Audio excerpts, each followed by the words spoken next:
जगदम्बिका पाल जी मौजूद हैं। सर, आपने देखा था एसआईआर को लेकर विपक्ष ने कितना विरोध किया, लोगों को बरगलाने का, बहकाने का प्रयास किया गया कि एसआईआर की जो प्रक्रिया गलत है। लेकिन आज जिस तरीके से फैसला आया है, आप किस तरीके से देखते हैं इसको?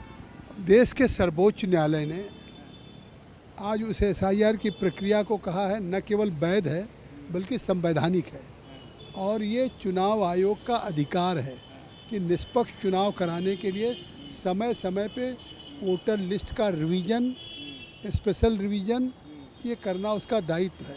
तो इससे साफ हो गया कि जिस तरह से विपक्ष की पार्टियों ने पूरे देश में भ्रम फैलाने की कोशिश किया, गुमराह करने की कोशिश किया बिहार के चुनाव से लेकर बंगाल तक, और जिस तरह से कहा कि लोगों के नाम कट जाएंगे, तो कहीं ना कहीं जिस तरह का गैर जिम्मेदाराना और कोई एजेंडा नहीं था, पूरे देश को चुनाव आयोग की निष्पक्षता पे सवाल उठा रहे थे, आज वो सबका पटाक्षेप हो गया।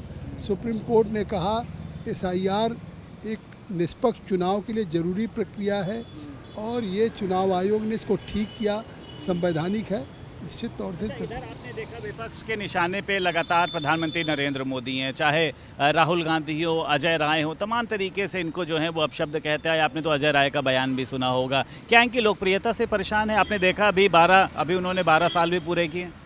मुझे लगता है कि जहाँ 12 साल पूरे किए हों, दुनिया के 22 मुल्कों का जो सबसे नागरिक सर्वोच्च सम्मान पुरस्कार वो मिल रहा हो, नॉर्वे सबसे लेटेस्ट है।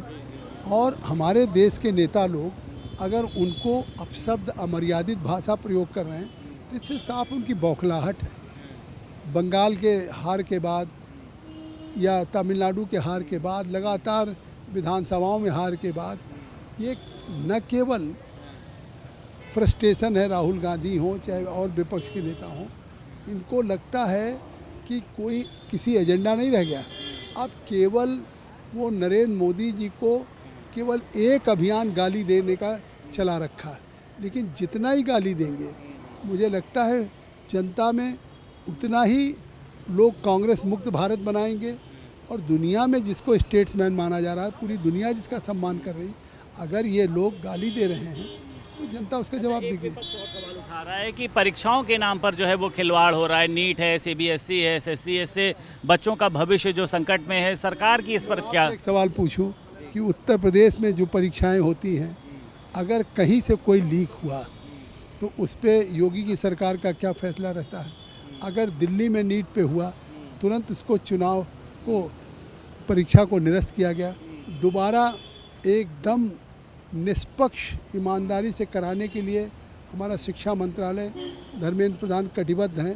तो हम अपनी सरकार में भूल जाए ना, जब पब्लिक सर्विस कमीशन में समाजवादी पार्टी की सरकार में कुछ ही ज़िले के लोग डिप्टी कलेक्टर हो जाया करते थे। हर चुनाव में मतलब योग्यता नहीं, रिश्वत चलती थी। बहुत शुक्रिया बात करने के लिए। हमारे साथ भाजपा सांसद जगदम्बिका पाल मौजूद थे। लखनऊ से वीडियो जर्नलिस्ट शुभम के साथ संदीप खेर, भारत समाचार।